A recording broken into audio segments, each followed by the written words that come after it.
What was supposed to be the next big thing, but totally flopped? Google Glass. I heard one of the biggest issues was that it was too heavy and felt uncomfortable, but they literally couldn't make it any lighter. 3D TV. Heard a stat from one of the 3D TV manufacturers that the average number of pairs of 3D glasses sold per 3D television was a number very much smaller than one. I think they were too embarrassed to actually tell everyone how tiny the attach rate was. Can confirm, sort of. Best Buy went all in on 3D TV and it flopped hard, enough so by the time it was dying down they were having manufacturer deals where you could get 4 pairs of glasses free with every TV just so the manufacturers could clear out stock and be able to claim that adoption was rising. Still didn't work. I got a 3D TV and it came with 4 pairs of glasses. I thought this is just how it is because it makes sense. Till you had to buy them separately before tie. We never used the 3D function. Netflix had a 3D selection for a while and I'd always watch the nature shows. Pretty damn cool, honestly. I also bought a few 3D Blu-ray movies which were also neat. Overall though I think the world is just ready for true VR at this point, once it is comfortable, affordable and accessible. No more optical illusions. I'm going to wait until we have holodecks, and they patch that you weren't specific enough and now you created synthetic life error. I like how they avoided the issue of everyone just using the holodeck for VR sex like they eliminated porn along with poverty and hunger. You know LT. Barkley was having mad sex with virtual Diana Troy although recreating crewmates for sex I could see as being verboten. Google Plus was supposed to be the answer to Facebook. That was a lesson on how not to handle hype. There was so much hype around Google Plus, it was infectious. But they refused to open it up to everyone and maintained a very hardline invite-only system. Even once hype had peaked and there was a notable decline, still they maintained a small invite-only system. I remember by the time they decided to open it up to everyone the hype was well and truly dead and no one bothered with it. They should have cashed in when hype was high but they, I assume, got greedy, thinking the hype would just infinitely increase and people wouldn't get bored waiting to get in. And then they tried to force it upon everyone by integrating it with YouTube. Your Google Plus account was essentially your Google account. People were understandably pissed. It was frustrating because it, at the time, forced you to use your real name on all YouTube comment stuff. Was insane. Dang, I still have my real name on YouTube and can't figure out how to change it. Same here. I want a diff name for YouTube commenting. Me too, that's reason why I pretty much never comment anywhere on it. From what I've gathered in this thread, Google threw a lot of shit to see if it would stick Lamau. That's basically their business model. I read somewhere, ages ago, that Google was willing to try just about anything their road people put out there, and if it didn't look like it was going to be $1 billion return, they'd can it and move on. Also, a lot of things they cancel have features that end up in their mainstream projects. Like the conversation view, mail categories, trip thing, snoozing from inbox are all just part of Gmail now. Google Wave. It was supposed to replace email with a more collaborative approach. Essentially it was like a dynamically created discussion board you'd share with select people and you could have a more readable discussion than one with a bunch of forwards and CCS and the like. I thought it was a good idea, but it flopped big time and Google got rid of it after a few years. Airship Travel. These were the next, awesome way to travel long distances. In fact, the spire on top of the Empire State Building was meant as an anchoring point for airships. The Hindenburg kind of put a damper on it, though. Anyone remember the Archer episode where he was aboard a helium, I think, airship and he kept smacking people for lighting cigarettes and stuff, repeatedly failing to understand it wasn't hydrogen? LOL classic. Which part of this aren't you getting?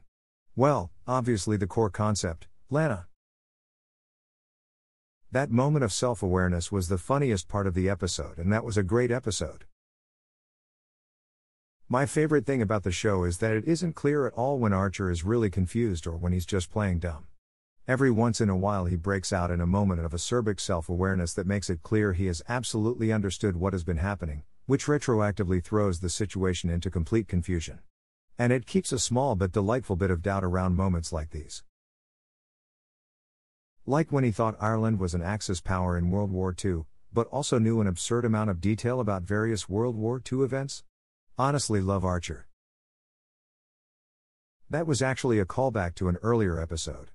Mallory says something about the Irish helping Hitler, because being neutral was tantamount to helping the opposition in her mind, and Archer took it as gospel. Season 3, Episode 3, Lo Scandalo.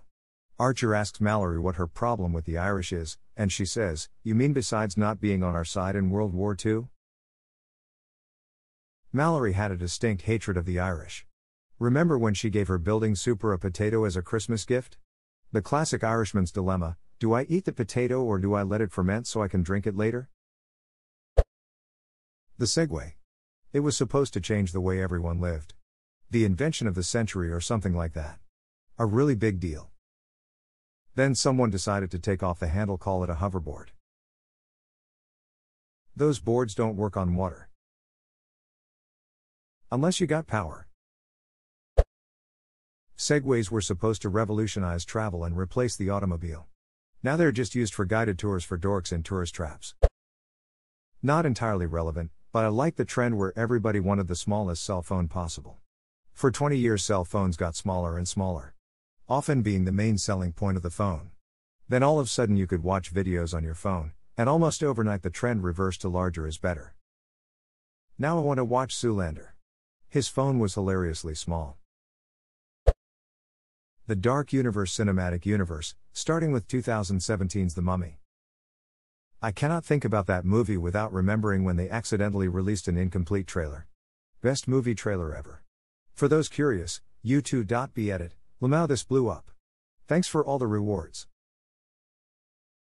I remember watching it when it first debuted and was so intrigued by the purposeful eerie effect without music, and then the bird hits the pilot, and I'm like, oh, they ducked up. Xbox Connect. The Panama Papers edit. Since I have your attention, I'd like to direct you to Isij's response here. MoviePass. I sure got my money's worth while it was around.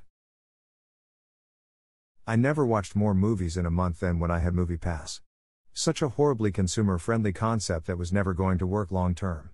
Unfortunately, after I ended my subscription, they signed me back up at least 2 more times without my consent, but I caught on and cancelled before they got any more of my money. Hoverboards? I remember in a span of 3 months everyone had them and showed them off, and then they just disappeared. Edit. After further investigation I discovered they were banned in my province a number of years ago. I always hate the fact that they were called hoverboards. Same, I refuse to ever call them that. Actual floating hoverboards were always shorthand for a holy grail product that would officially herald us as being in the sci-fi future, and instead of being invented, we got a shitty sideways skateboard thing that caught on fire, yet successfully stole the name. It's like if a new backpack with a built-in Samsung tablet, named the Jetpack, came and went, and now that term was ruined after decades of actually meaning something.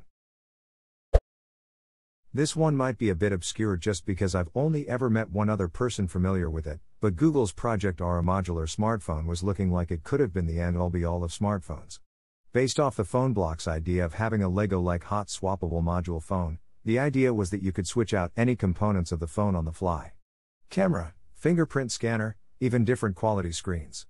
Conceptually, it really looked like it could take over the phone market, as it would lead to people not having to buy whole new phones anymore, but rather replacement or upgraded parts to a phone they already liked, thereby reducing costs and increasing utility.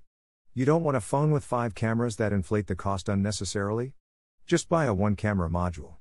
You want a 1440p Super AMOLED screen to replace your 720p regular screen. Buy one and swap it in. However, like many Google projects, it died off for myriad reasons, and the long-standing era of $1,000 smartphone slabs lived on. Yes, I remember this. I was very excited when they announced it. I wonder what happened. I guess maybe because of comparability issues with multiple hardware systems from a multitude of manufacturers who have their own protocols, but damn wish they went through with it. Embedded code is pretty hard to get right when you're working with a single professor. I imagine it's worse when you want components to be hot swappable. Mini disc. TBH, I miss mini discs. They were great. And the satisfying mechanical click you'd hear whenever you shut the lid. Man, I miss my mini disc. I gave it away to one of my high school buddies.